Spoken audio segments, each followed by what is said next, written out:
Good evening, good afternoon, good morning, or whenever you happen to be listening to this. Welcome to the Film Realist Podcast, the film and TV podcast from a complete nobody. That is hopefully for somebody. My name is Kyle Naranya, and welcome to episode 158. And on this week's episode of the podcast, I will be reviewing Freakier Friday, the much anticipated sequel from Freaky Friday, which was released back in 2003, starring Jamie Lee Curtis and Lindsay Lohan.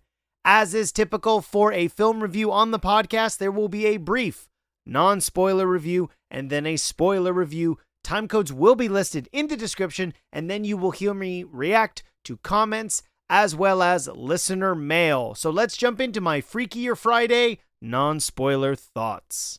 She just has crevices all over her face. Look at the crevices. My hands look like doll hands. Oh, my butt feels so high. I think I just peed a little. Oh, my face feels so thirsty and dry. One of the things that I find incredibly funny that led up to this movie was during Jamie Lee Curtis's, I would say, more art house part of her career in the more recent years with Everything Everywhere All at Once, the return to the Halloween franchise. People had started asking, as well as the work she did on The Bear, about Freakier Friday or Freaky Friday 2. And one of the things that Jamie talked about was just the math in Lindsay Lohan being old enough to have a 15-year-old within reason of being a functioning adult. And that is one of the funnier aspects of this movie is time was significantly important, that being a transition from actresses who were not old enough to be playing parents at the time to now having somebody more reasonably in the demographic of the mother of a 15-year-old. So, of course, what that means 22 years later, is you get Lindsay Lohan, who I believe is 38 or 39 in 2025, now old enough reasonably to be that mother of a 15-year-old. And has been seen in the trailers, and you would have heard in the clip to this, as opposed to just having the dynamic be between the mother and the daughter. In this instance, we have the grandmother, the mother, the daughter, and the upcoming stepdaughter, and the switcheroo between everyone with that. Lindsay Lohan and her daughter have switched, and then Jamie Lee Curtis and the upcoming stepdaughter have switched as well.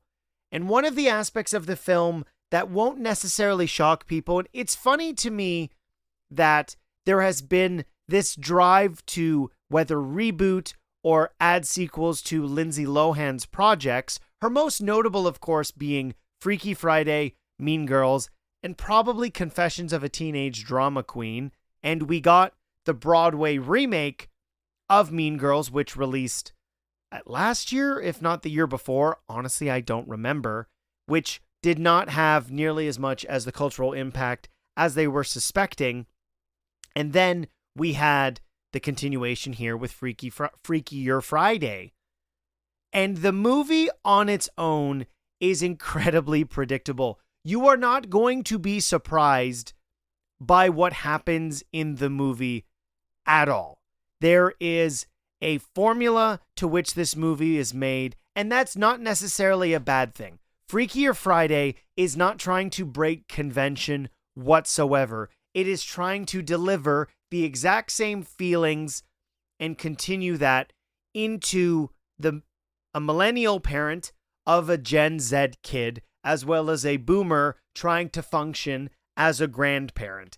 And all those different dynamics are present and what work in the movie. The focus is still on Jamie Lee Curtis and Lindsay Lohan because they are the heart and soul of the movie. The other relationships do work and are given plenty of time, but at the end of the day, everybody involved with this film knows why the audience is going to the theater to see this. They want to see Jamie Lee Curtis and Lindsay Lohan. And notably, this movie had quite a decent opening weekend, domestically at $29 million and $15.5 internationally, equaling $44.5 million for an original film. I should say probably because I haven't done any trailer reactions to this, So nobody would have any idea as to what my thought process was going into this, which was quite low, to be completely frank. I expected this to be potentially one of the better Disney Plus movies. When it came to the cinematography, at least presented within the trailers and the clips for this, it seemed very generic and of the era we are in now, which is there's not a lot of depth in terms of how captivating the visuals are, and things are done from a very stationary standpoint. I don't think that's necessarily an unfair criticism of what we get from the movie. And again, sitting through how long is it? I'm not actually sure. Just under 2-hour film, you are not going to be surprised by what characters experience. The back and forth, again, is very by the book in what you would expect from Freaky Friday. We get a substantial amount of callbacks to the previous film from 22 years ago, as well as kind of getting check-ins on the most popular characters from that film. Of course, Chad Michael Murray makes an appearance, and the use of his character is quite funny in the sequel, as well as two of the friends. And more than anything, what this establishes for me is that it's really unfortunate that what Lindsay Lohan probably went through personally, and going through the era where press was absolutely terrible. I shouldn't say specifically press, but the paparazzi and what was expected from a female lead in the early 2000s. Jamie Lee Curtis continuing to act throughout that entire time is kind of come into her own renaissance currently right now. She is now an Academy Award winner off of the back of Everything Everywhere All at Once.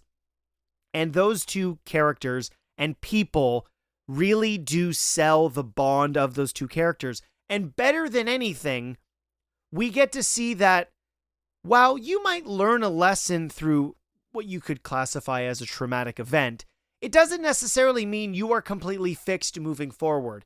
And the dynamic that is explored with those relationships, because of the role of mother to grandparent in my own life, I've seen a difference in my in-laws as well as my own parents with my kids. Being a grandparent, at least observing it on the outside, is an entirely different role and expectation than being the direct mother or father, or in any instance, the primary caregiver or guardian for that child. And the movie gives an opportunity to explore how the relationships change with or how they evolve when there is a grandparent to the grandchild, as well as how that dynamic changes from child to their parent, who is now their own parent. That's probably a really convoluted way of saying that, but everyone's role shifts when a new generation enters the picture, and the movie gives you an opportunity to see its perspective on that. Is this explored with the depth of a lot of other family-oriented projects? No, it's not. This does certainly feel in line with what you would expect if Freaky Friday came out 5 years ago or even less than, or Freakier Friday came out closer to the release of the original. The movie is fun at times. All of the new cast are compelling. I think it's wise to have Julia Butters, who plays the daughter, as well as Sophia Hammonds, the two children, have less screen time, and they don't waste theirs. It's actually used really effectively because you need those characters to work as the adults because of the four-way switch that the movie does have.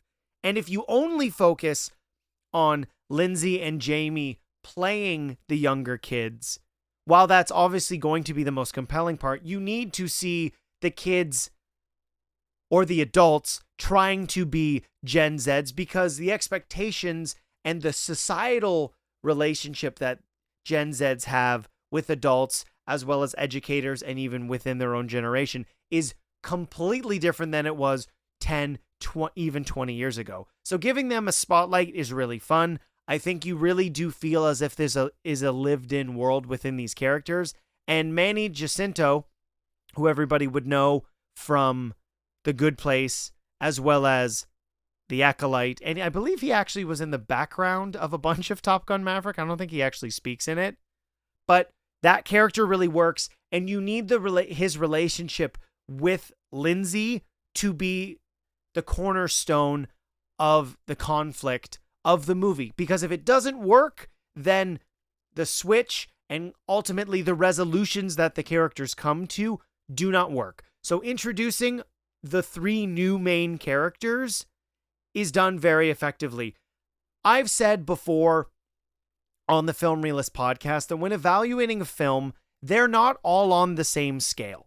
These movies are all trying to achieve very different things. Going back to what I've looked at more recently with Naked Gun and Alien Earth and what will be coming up in the near future, those movies are all trying to do very different things. Even looking at the comic book movies of July with Superman and Fantastic Four First Steps and even Jurassic World Rebirth. There's been a lot of sequels or significantly tentpole brand films that are trying to do a lot of different things.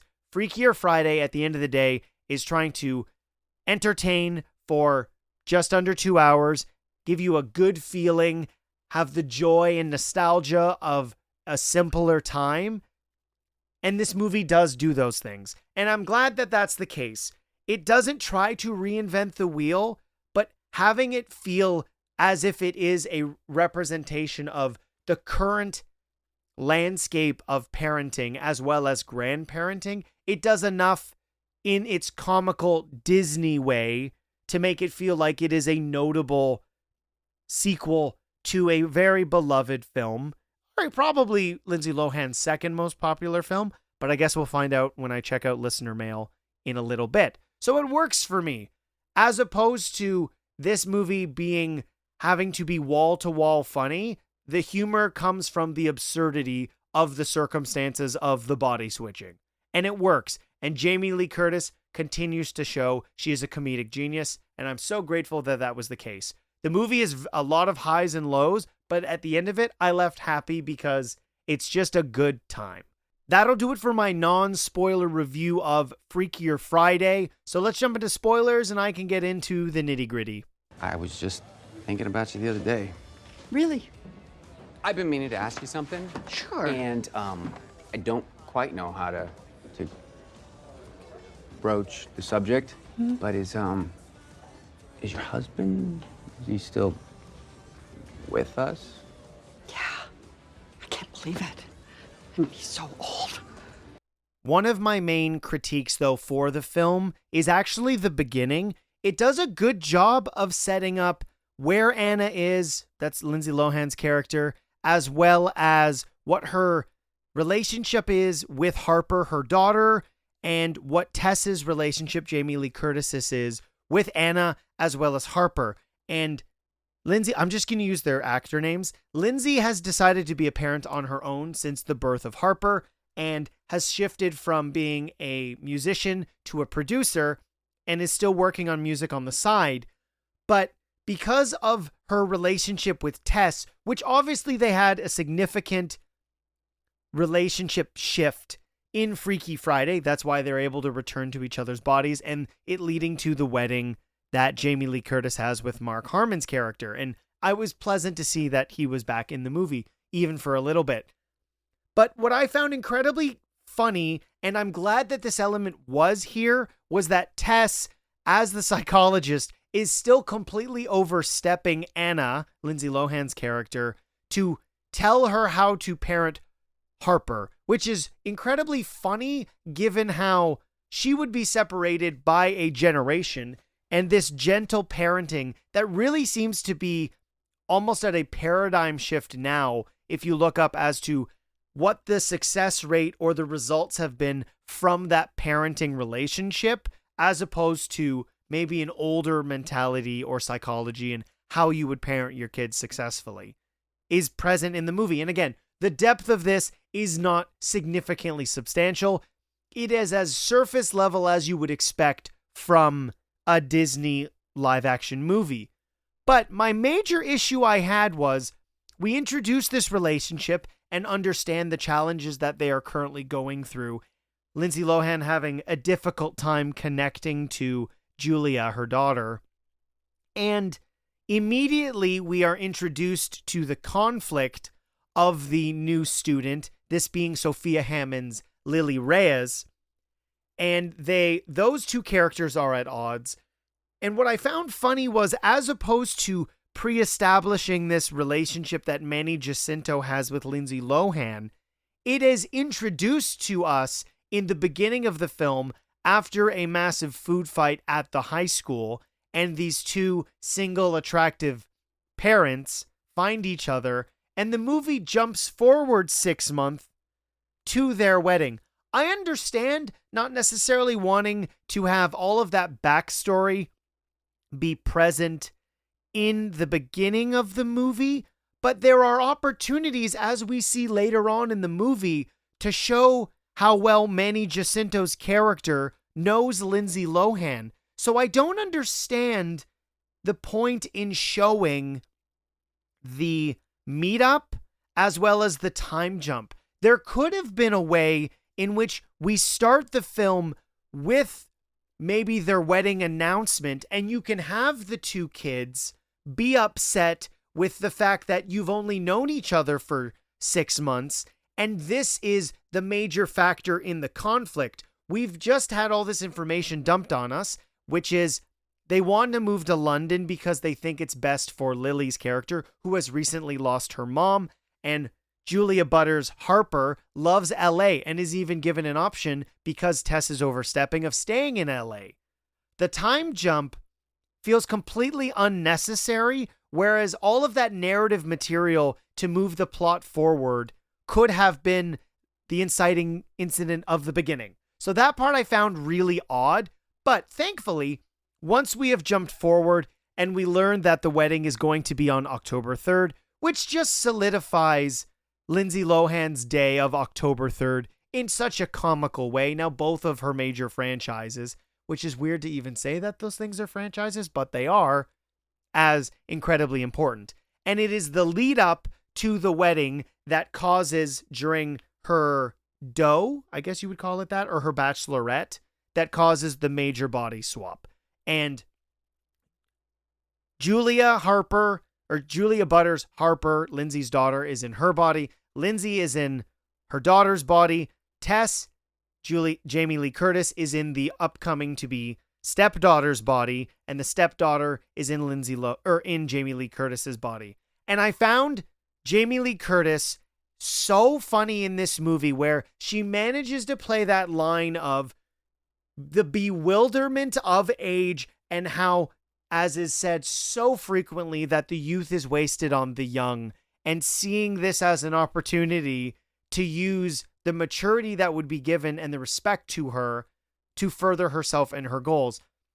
And while the relationships are very flat in terms of the delivery of them, in terms of how they're introduced to us, the opportunities to see those characters share their feelings and explain expositionally, which is the way that you are going to have it done in a movie like this, with each other, all of that emotional exploration, that has to work in the movie, and thankfully it does. I know I said it on spoilers, but when you get those quiet moments to really understand what is the motivation behind each of those characters' choices, and seeing the results of them trying to prevent the successful wedding or the move, and seeing how deeply they care about each other, and that razor's edge of trying to do something that you believe is in somebody's best interest, while also having some concern for your own happiness, and the role that the parent plays in their own child's life, and getting to see there is two different sides to that coin, where we are given not a ton with Manny Jacinto's character as a father, but each time we see how he's trying to approach his relationship with Lily because of the tragic passing of his wife and her mother, all of those moments work. The comedy is broad and it's large, and it's not necessarily funny all the time, as is the structure of the movie. Some of those jokes are not going to shock you, but it is the delivery from very well executed comedic performances that managed to make the most part of them land. All of the callbacks are fun. I used a clip leading into this that Chad Michael Murray's introduction as Anna's former boyfriend and his lust for Tess, and how you get the teenagers in the adults' bodies, still even teenagers today, not really having a concrete understanding of the minutia of flirting and what are the actions and repercussions and knowing what to do necessarily, and getting to see Jamie Lee Curtis portray herself as a 15-year-old within her body while also being one-on-one with Chad Michael Murray was absolutely hilarious and a really good piece of physical comedy. And him being kind of the anchor in what they are attempting to do in Break Up This Wedding, thinking he's going to be this big solution, and really seeing that Harper expects her mom to sort of feel that she was a problem in her life. And what is not uncommon, and teenagers will probably express this in multitudes when they finally get into adulthood, that they have an idea of what their parents thought of them, positively or negatively, and really coming to an understanding, hopefully through a healthy relationship, that they didn't really understand what it was like to be a parent or be responsible for somebody younger. Because when you're in the midst of it, it can be quite difficult and sometimes troubling, even if you care and love for that person. And so getting that perspective in the new generation, I think, is really important. It's a good message to have a part in this movie. And overall, I had a good time. I think the movie's fun. It works really well when it's not trying to be something too significant or special. It wants to be a warm hug of a revisit and checking in on the characters. And I'm glad to see that these characters are still themselves, even though they've had significant life events, that when you get into a routine, your habits, and your bad habits more specifically, are likely to pop up. And that is definitely the case with Tess and Anna. And getting to see those two characters again go back and forth it's worth your time.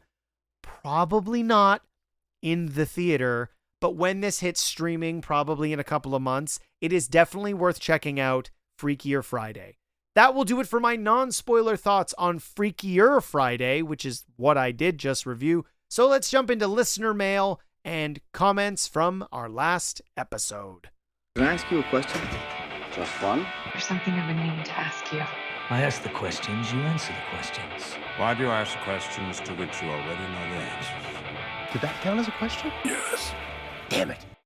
Last week's question of the week was a simple one. It was, what is your favorite Lindsay Lohan movie? We did get a comment from Martina on TikTok that said, I watched Freakier Friday, so good, one of the best made sequels, and then 3 100 hashtags. So I'm glad to see you enjoyed it.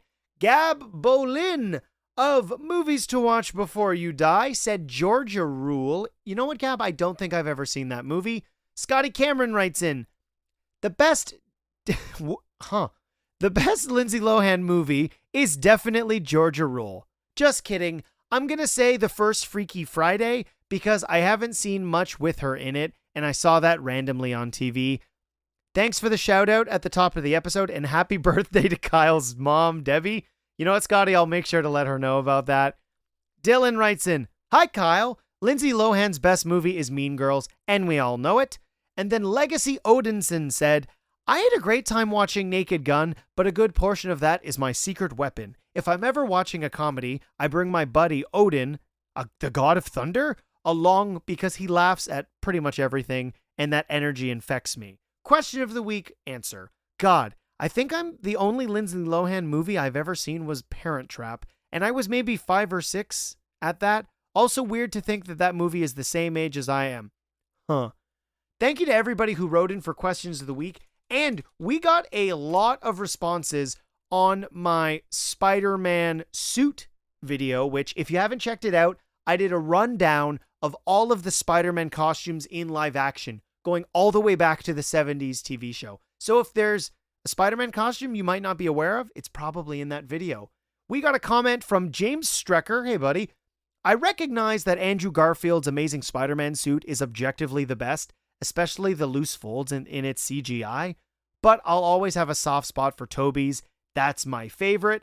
We got a comment here from Jason Bishop that said The Amazing Spider-Man 2, Gollum Rockwell. That's a pretty funny name. You know, the Far From Home suit is cool. And then Optimus Prime, we had a Transformer comment in. That's really cool. Said TASM #1. I'm going to try to have more videos like that, at least weekly, on the social medias. So if there's something you would like me to do a rundown on, or a list, or a ranking, I recently also did my ranking of the James Gunn comic book movies. That's out on all the socials. Let me know. I love putting those together, as well as hearing from you, the listeners, how you would rank or rate, or what is your favorite in whatever that category may be. So make sure you're following on all the social medias. I love putting those videos together and sharing them with you. This week's question of the week has to do with Nobody 2, which is what is going to be the feature review of next week's episode. What project, so TV or movie, introduced you to Bob Odenkirk? To let me know, you can comment below on YouTube and Spotify. You can email the podcast, filmreelistspod@gmail.com, or you can @filmreelist on any of the social medias. If you would like to directly comment on the social media post for question of the week, it always goes up on Thursday or Friday. It varies depending on if there's a bunch of trailers or anything. So usually it's available then. Make sure you are following one of the social medias so that you don't miss it. And if you haven't yet, please give the podcast a 5-star review on your preferred podcast platform. It helps the podcast grow, get seen by more people within the algorithm. As well, I would recommend checking the podcast out on YouTube. There's a fun video version of the podcast with a couple images that I've put together for you there. Next week's episode, as said already, will be a review of Nobody 2. My name is Kyle Naranya, and I will see you next time.